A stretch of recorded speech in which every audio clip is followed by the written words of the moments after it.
Assalamualaikum warahmatullahi wabarakatuh. Perkenalkan, nama saya Titi Meila Fauziati dari Program Studi Manajemen Pendidikan Islam semester 6. Di sini saya akan menjelaskan sedikit tentang sejarah pendidikan Islam pada zaman Rasulullah SAW hingga zaman kepemimpinan Bani Abbasiyah. Sejarah pendidikan Islam sendiri tidak bisa terlepas dari sejarah penyebaran agama Islam. Pada kepemimpinan Rasulullah SAW, sejarah pendidikan Islam atau perkembangan pendidikan Islam terbagi menjadi dua fase, yaitu fase Mekah dan fase Madinah. Di fase Mekah ini, Rasulullah menyebarkan pendidikan Islam secara sembunyi-sembunyi, secara terang-terangan, dan secara umum. Pada perkembangan pendidikan Islam secara sembunyi-sembunyi dilakukan oleh Rasulullah dari orang ke orang, dari keluarga terdekat, dan dari sahabat-sahabat terdekat Rasulullah, yaitu seperti Khadijah istri beliau, Ali bin Abi Thalib, Abu Bakar, dan masih banyak lagi, yang mana orang-orang tersebut disebut dengan sebutan as-sabiqunal awwalin, yaitu orang-orang pertama yang masuk agama Islam. Karena banyak yang mengetahui penyebaran pendidikan Islam yang dilakukan oleh Rasulullah, maka Rasulullah mengubah strategi penyebaran pendidikan Islam yang awalnya secara sembunyi-sembunyi menjadi secara terang-terangan. Penyebaran pendidikan Islam secara sembunyi-sembunyi dilakukan oleh Rasulullah kurang lebih dalam kurun waktu selama 3 tahun. Karena secara terang-terangan banyak sahabat yang berbondong-bondong masuk Islam, Rasulullah juga mengubah strateginya ulang menjadi penyebaran pendidikan Islam secara umum dan menyeluruh, yaitu kepada seluruh kaum Quraisy. Materi yang diajarkan Rasulullah pada fase Mekah ini meliputi materi ketauhidan, yaitu mengenal siapakah Tuhan sebenarnya, Tuhan manusia, dan pemahaman tentang Al-Quran seperti membaca dan menulis Al-Quran serta menghafalkan dan mengamalkan isi yang ada dalam Al-Quran. Pada fase ini, letak lembaga atau pusat pendidikan Islam terdapat di rumah sahabat Arqam bin Abi Arqam dan di Kutab. Selanjutnya pada fase Madinah. Pada fase ini dimulai sejak Rasulullah hijrah dari kota Mekah ke kota Madinah. Materi yang diajarkan pada fase Madinah ini terlihat lebih menyeluruh atau lebih luas, karena yang dahulunya hanya menyebarkan tentang ketauhidan, pemahaman tentang Al-Quran dan akhlak. Kali ini pada fase Madinah, Rasulullah menyebarkan pendidikan Islam juga pada lingkup ketatanegaraan, tentang sosial, politik, dan masih banyak lagi. Salah satu keberhasilan Rasulullah pada masa Madinah ini adalah adanya Piagam Madinah. Lembaga pendidikan yang digunakan pada fase Madinah yaitu masjid dan sufah. Metode pembelajaran yang digunakan pada masa penyebaran pendidikan Islam di masa Rasulullah yaitu metode ceramah, metode diskusi, di mana Rasulullah menjelaskan dan para sahabat dapat bertanya. Selain itu juga ada metode demonstrasi, yaitu seperti Rasulullah mencontohkan bagaimana gerakan ketika sholat, bagaimana tata cara wudhu, dan bagaimana ibadah-ibadah lainnya yang membutuhkan suatu praktik. Selain itu juga ada metode pembelajaran dari kisah-kisah dan hafalan. Selanjutnya, pada periode kedua, yaitu pada masa kepemimpinan Khulafaur Rasyidin, yaitu pengganti pemimpin setelah Rasulullah. Ada Abu Bakar As-Siddiq, Umar bin Khattab, Utsman bin Affan, dan Ali bin Abi Thalib. Pada masa ini, pendidikan Islam lebih maju dengan adanya kota pendidikan. Ajarannya bersumber dari Al-Quran dan Hadis, yang mana keduanya merupakan sumber utama pedoman hidup bagi umat manusia. pada kepemimpinan pertama, yaitu Abu Bakar As-Siddiq. Pola pendidikan masih sama dengan pola pendidikan pada masa kepemimpinan Rasulullah SAW, entah itu dari segi materi ataupun dari segi lembaga pendidikannya. Materi yang diajarkan pun sama, yaitu materi tauhid, akhlak, ibadah, dan kesehatan jasmani. Pada masa kepemimpinan Abu Bakar, lembaga pendidikan berpusat pada masjid, kutab, dan sufah. Selanjutnya, pada masa kepemimpinan Umar bin Khattab. Pada masa kepemimpinan Umar bin Khattab, pola pendidikan lebih tertata dan terdapat tempat khusus untuk belajar. Biasanya, pada masa itu di dalam masjid atau di sudut-sudut masjid dibangun suatu tempat untuk pembelajaran agama Islam. Atau pada saat ini bisa dikatakan seperti tempat pendidikan Al-Quran yang memiliki tempat tersendiri berada di sudut masjid atau sebelah masjid. Pada kepemimpinan Umar bin Khattab, seorang tenaga pendidik atau guru berasal dari sahabat-sahabat Nabi sendiri, yang mana tenaga pendidik tersebut ditunjuk dan diangkat serta diberi gaji oleh Umar bin Khattab.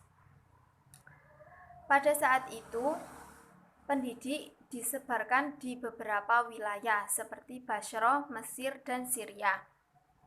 Materinya pun tidak jauh berbeda dari materi yang diajarkan oleh pemimpin-pemimpin sebelumnya, yaitu seputar tauhid, akhlak, ibadah, dan kesehatan jasmani. Juga ada beberapa materi seperti berenang, berkuda, dan memanah. Selanjutnya pada kepemimpinan sahabat Utsman bin Affan. Pada kepemimpinan ini ada sedikit perbedaan dari kepemimpinan Umar bin Khattab. Ketika kita melihat dari kepemimpinan Umar bin Khattab, seorang pendidik diangkat dan diberikan tempat untuk mengajar. Sedangkan pada kepemimpinan Utsman bin Affan, pendidik dengan sukarela tanpa ditunjuk dan diberi gaji. Pendidik pun berasal dari sahabat-sahabat sendiri, di mana sahabat dapat memilih tempat di mana ia akan mengajar, sehingga Islam dapat menyebar luas. Dalam pendidikan Islam di masa Utsman bin Affan tergolong menjadi 4 golongan, yaitu golongan orang dewasa dan orang yang baru masuk Islam, yaitu diberikan pengajaran berupa hafalan, latihan-latihan, contoh, dan juga ceramah.